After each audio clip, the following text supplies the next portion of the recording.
And we can make the case that it's some kind of moral dilemma, certainly. But it seems to me that at the root of it is just the construction of the human brain and how it's handling the new data.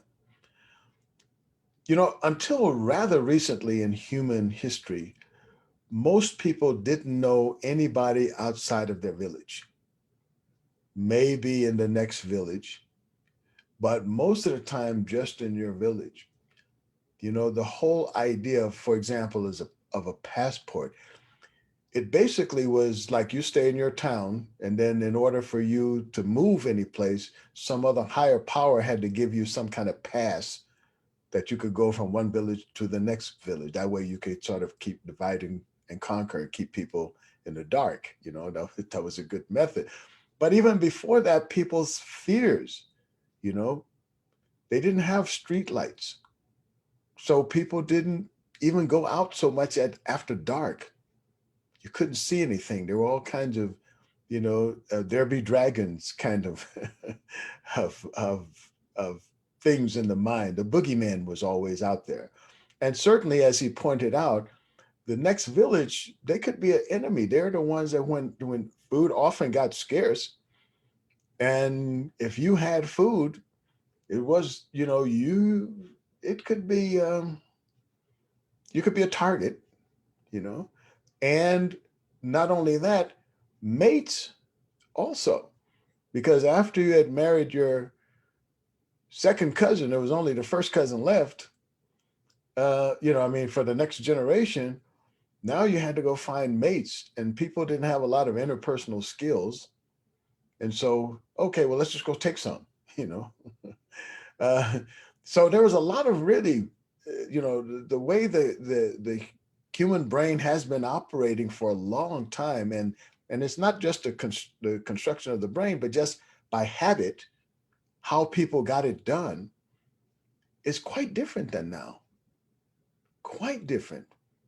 Getting on a plane and going halfway around the world, showing a piece of paper on, in a little book, and then having more or less free access to the whole country. Just walking around, going to places, going from city to city, train to train, and stuff like that. That's unheard of in human history for the ordinary person, even for like the aristocrats. Most of them didn't go far either. So, the ability to empathize with other people, to see those other people as part of us, that takes some work. That takes some work. And I'm not at all suggesting that it's work that's not worthy. On the contrary, I'm saying that let's acknowledge how much work it is for each of us and help each other out. One of the things that, the speaker alluded to was that a part of the problem is uh, we don't know what we don't know. We don't know how our brain is manipulating us just because its goal is just to keep us alive. And what he did mention was procreate, because it's a genetic thing. The gene wants to perpetuate itself. It's the whole body has a mechanism to keep you alive and make you want to procreate in order, otherwise the genes don't spread, you know. So when that is most of what it's trying to do, when you try to have new things that you wanted to do, that requires that the higher brain to do that. And it typically can't do it unless the lower brain is somehow managed in some way. So with that, I'll open it up again to uh, questions, comments, responses.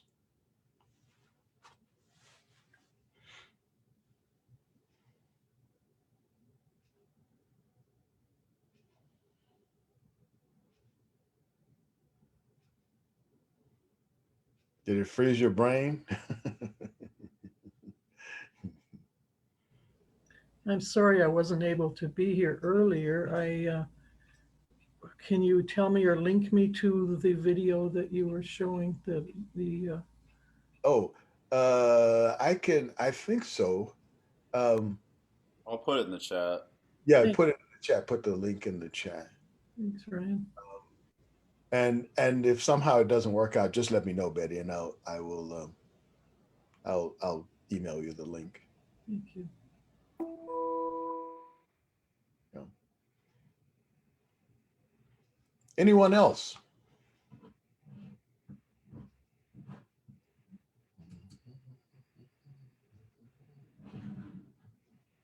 I guess I've known like about this type of thing, but just not in the specific language and examples that he used, and it's interesting to hear in those terms of the higher brain and the lower brain.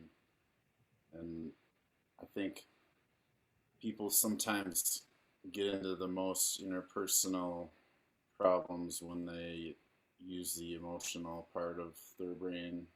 Um, and and yeah, I've done meditation, and I have noticed like it does help you to just kind of pause things and sort of clear out your head. So I could see how that could help with the higher brain function.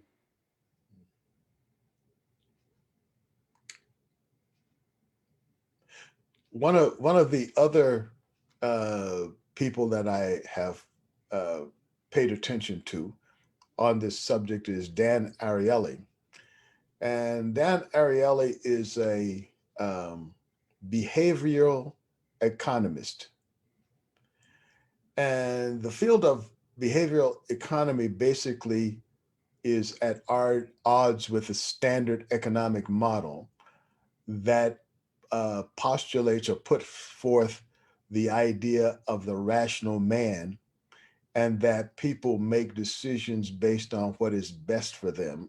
And the behavioral economists rather will say, wait a minute, there's no data for that. We don't really see any proof of that. That's just somebody's dream, like what how they want it to be. But we actually can see some things here that, well, at least makes us think twice. And so they set out to do actual um, experiments um, to compare what people think they think to what they actually think. Okay. And this speaker alluded to it to some degree when he pointed out that when you ask people in that pain study, when you ask them, well, did you have empathy for the out group?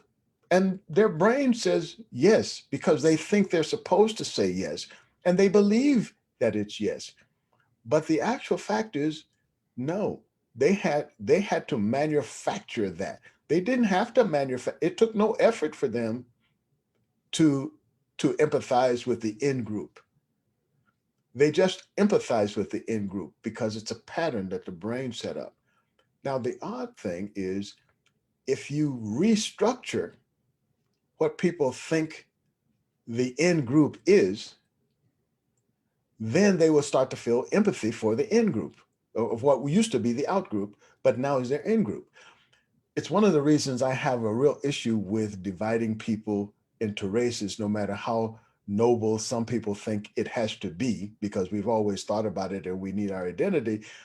But you can identify on lots of different levels, and people do.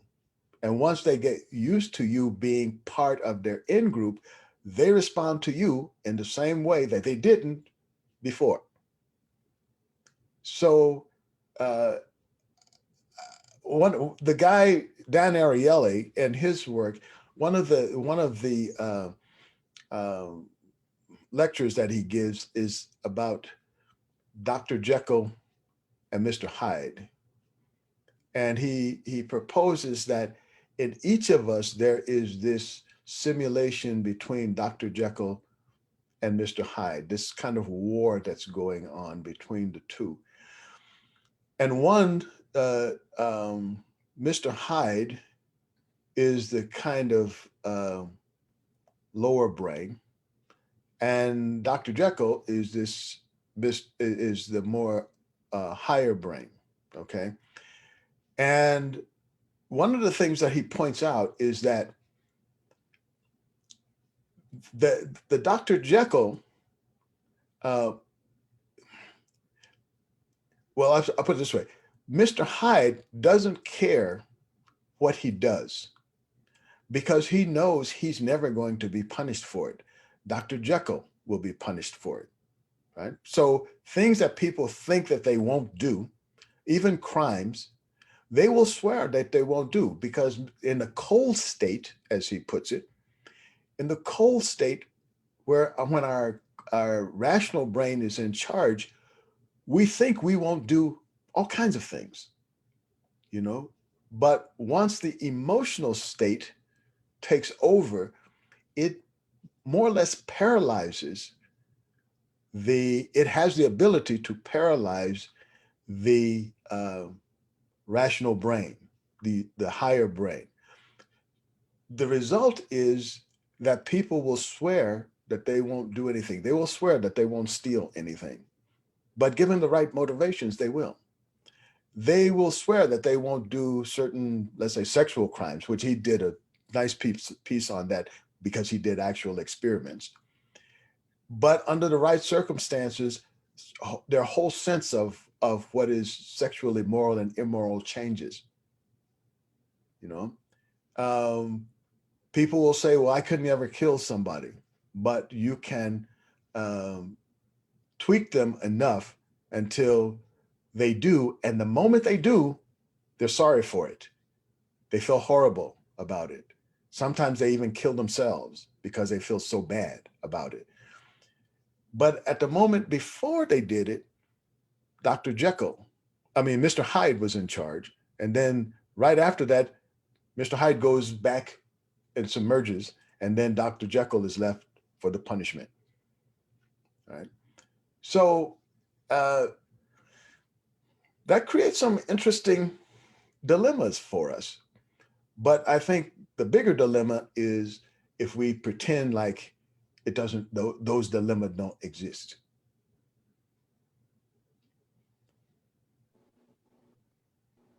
I have a question. Hmm. Um, I'm wondering how the brain works. I know it's affected by emotions, Hmm. what you call reason or emotions. Hmm. Fear is a big changer Hmm. of your actions, Hmm. of a person's actions. And you might think reasonably you're going to do something, but when it really happens, you might be doing something that you don't expect. Hmm. Hmm. Fear, stress, Hmm. all of those emotions definitely affect it. Hmm. And you say you're going to do something, like if you saw something happen, oh yeah, I'd jump right in. Well, you don't really know Hmm. Hmm. Hmm. how that emotion, when it Hmm. happens, is Hmm. your rational going to take over or not? That's an interest part of the thought of the brain. Hmm. We think we have control, but we really don't Hmm. because there's so many effects of it Hmm. through different emotions Hmm. or happiness. Hmm. You're so happy you jump off a bridge. Well, maybe that wasn't a good idea if there's a shark. Um, but anyway, the brain is so complex. I studied the brain at one time, and it's the most complex organ. It's amazing. Hmm. Hmm. Yeah, that But is what so is your true. answer about that? Well, I guess I heard more of a statement. I didn't hear the question actually. Oh, how fear or Well, how does anxiety, fear? the emotions. Hmm. really, really effective. Mm. Mhm. Mm. Okay, so there are some real interesting studies on that, and one of the ones I like is where people interviewed people who were in air quotes heroes. Okay, in other words, they had gone out of their way, risked their lives, sometimes lost limbs, and you know, and to save someone else that they didn't even know. And so the study in air quotes, it was more like just interviewing people. And so it was a kind of a study because they were looking at different people who were heroes and they asked them, what made you do that? What made you risk your life for this person that you don't know? And almost to a person, they said, I don't know. I just felt the urge. It was just something within me that I couldn't not do it. I felt that I had to do something. One of the episodes that was really stuck with me was there was a guy who was standing on the platform of a subway or train station and with his daughter, his young daughter, almost like a toddler. And he realized that someone was stuck, had fell off a train track and couldn't get back up. And the next train wasn't stopping.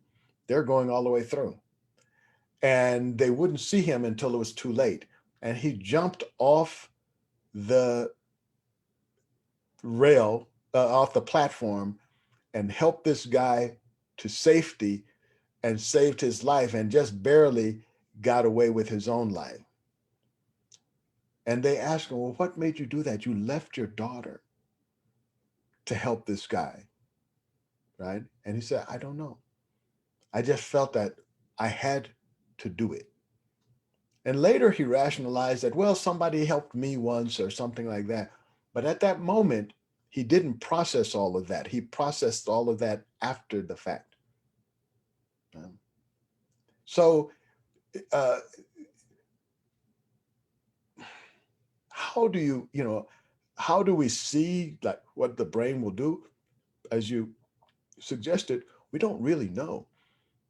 But we do know because we can see, or at least we think we know, because we can see so many incidents and evidence of people's lower brain being the dominant factor in sort of baseline decisions. When we do things, most of the things we do all day are by habit. They're not calculated moves. Most of the calculated moves, they are, let's say, few and far between.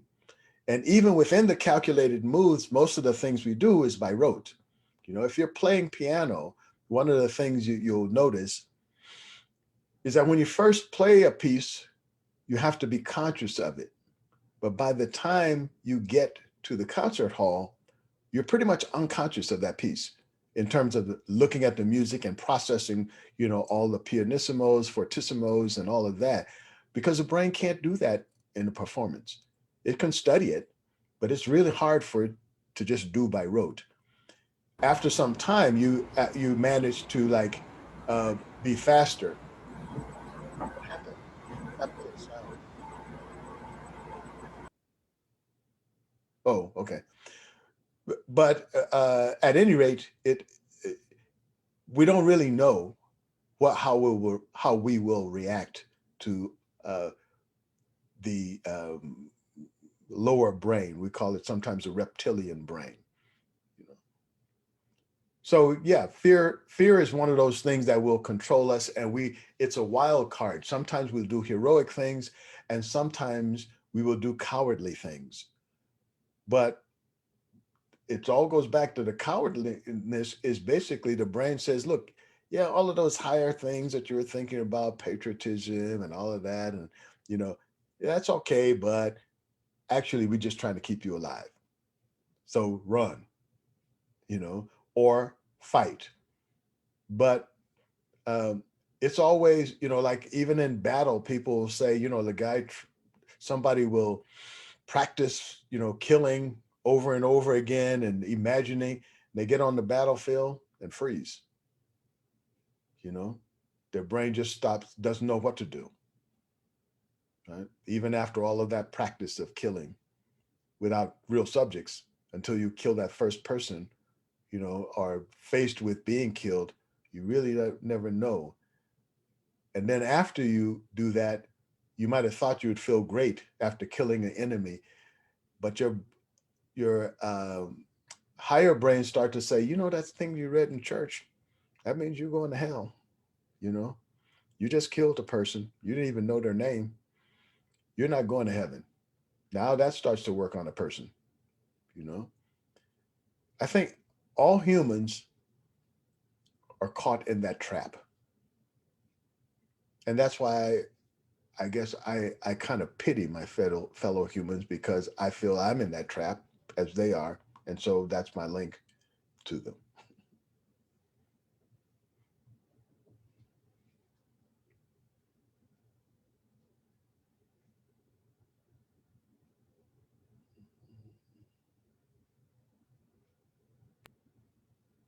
What do you think about, like, can you talk a little bit about the emotion that's gone into like some of the things that have happened this year, um, on the political scene and with like racism and other social issues? How you think, is there a way to sort of um, help people to use these techniques of training their higher brain to avoid some of the things that happen, do you think? Yes, I think as a speaker, intimate, he suggested there are things that we can do, particularly as he put it, mindful meditation. And one of the reasons that that's helpful is because it builds the strength and the connections between with the higher brain, the cognitive, processing part of the brain. That said, probably the most efficient thing to do is to scramble the line between in and out groups. Because, restructuring the brain, that's a tall order. And it eventually, I think, if it will either happen or there won't be a human race. That would be my prediction. Because now we have the potential to kill a lot more people a lot faster. That's the whole idea of, like, you have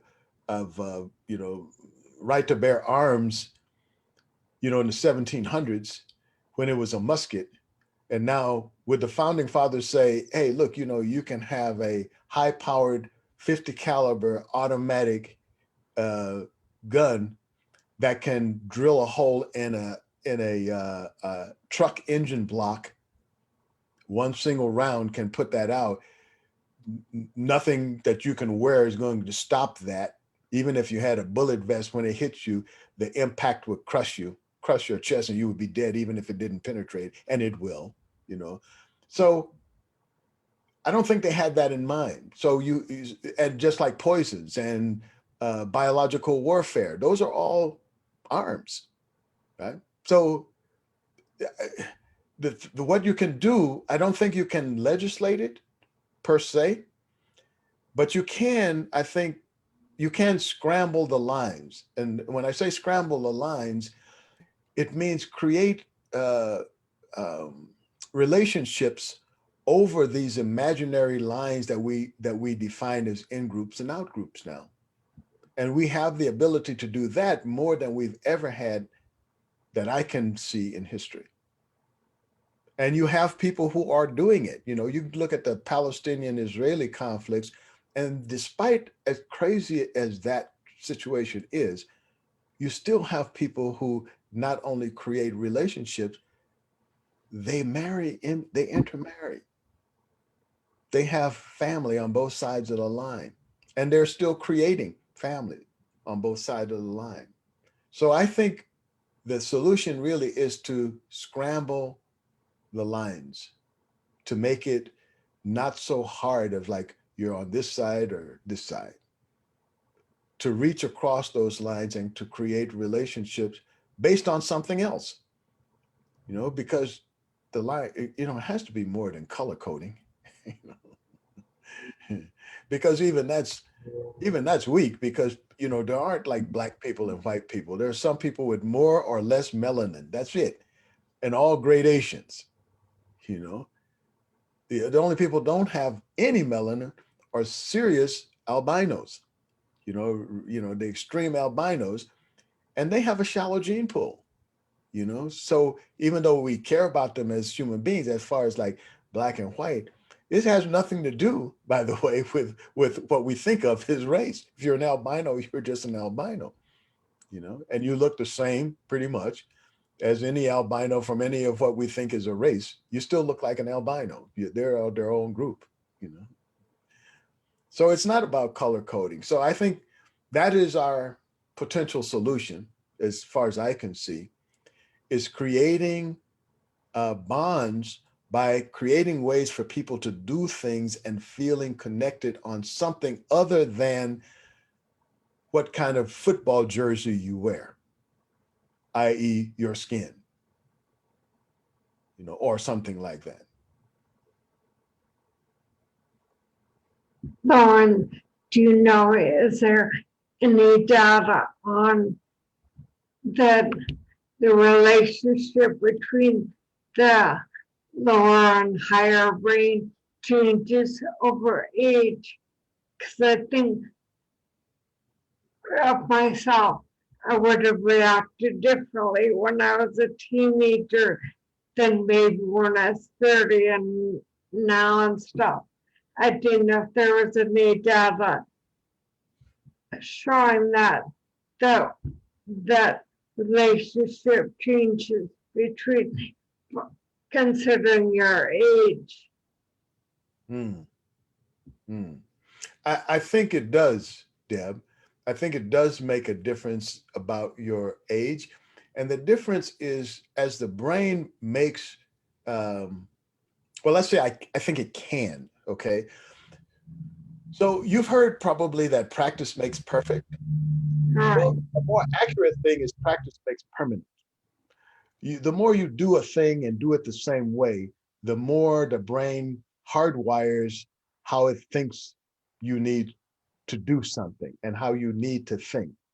And as you get older, the typical scenario is people they are less inclined to change their mind because it takes energy.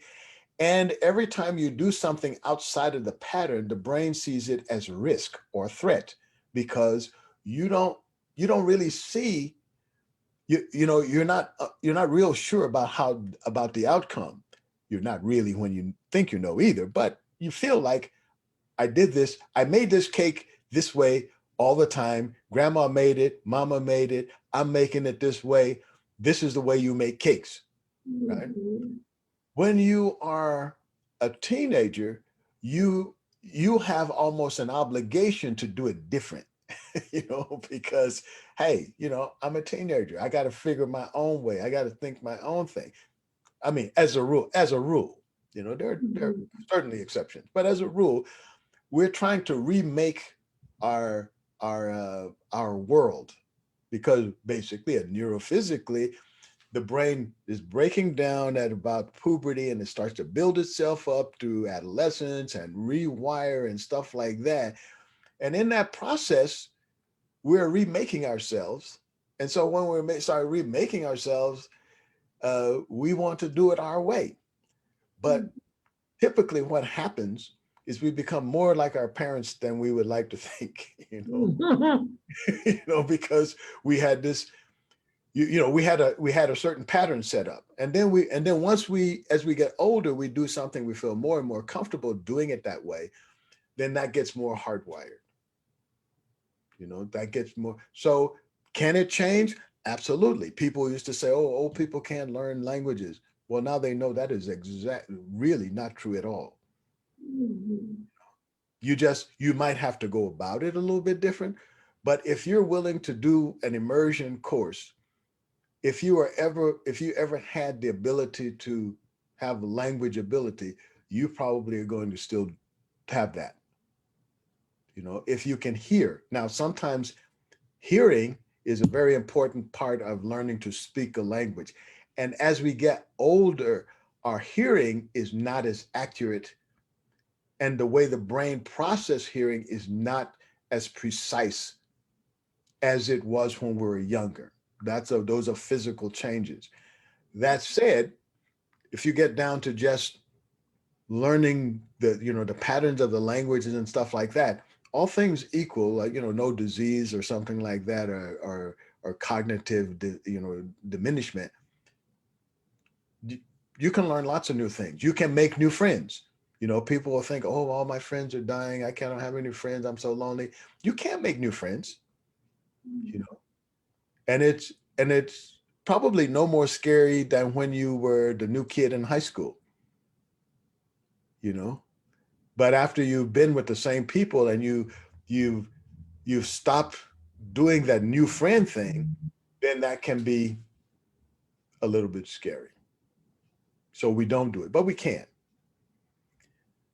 With that, we're coming up on our our hour. That Okay. Yeah. So I hope this at least have given you some different perspective, something to put into your discussion, even with yourself, about interpersonal relationships and about how we deal with in groups and out groups, and how our reptilian brain, which all of us mostly operate on, how that is working. It's important too to mention that this was a one-time thing, having it at night. Next week we'll go back to our regular time, so you'll get another notice. But there are people. This was kind of a trial thing, and it just sort of came up quickly. But we're quickly going back to 10:30 on Thursday, and that will be February 11th, next Thursday. With that, thank you all very much for joining us tonight. Yeah. And I hope you got something valuable out of this. Nice to see everyone and hear you. Good night. Everybody. Stay warm out there. I'm staying in here where it's warm. That's smart girl.